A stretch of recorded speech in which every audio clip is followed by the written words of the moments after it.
वफाकी वज़ीर ख़ज़ाना इसहाक़ डार IMF मुज़ाकरात से मुतालिक मीडिया को ब्रीफ कर रहे थे। कहा कि IMF से मुआहदे का ड्राफ्ट मिल गया है, हर चीज़ पर मुशावरत से बाहमी इत्तफ़ाक़ किया गया। कल IMF से मुज़ाकरात का आखिरी राउंड हुआ। गुज़िश्ता हुकूमत ने IMF के साथ मुआहिदा किया था। गुज़िश्ता 5 साल में मईशत को बहुत नुकसान पहुँचा। मौजूदा हुकूमत और मुआशी टीम मुआहिदे पर मुकम्मल तगदो के साथ काम कर रही है।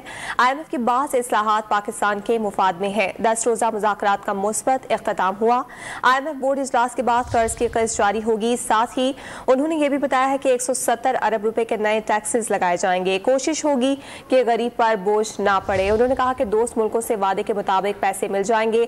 पाकिस्तान ने माजी में $414 मिलियन से भी गुजारा किया। इसहाक़ डार की जानिब से मजीद बताया गया है कि गुज़िश्ता हुकूमत की वजह से पाकिस्तान की साख को नुकसान पहुंचा। साथ ही उन्होंने 170 अरब रुपए के नए टैक्सेस लगाने की बात की और कहा कि कोशिश होगी गरीब पर बोझ ना पड़े।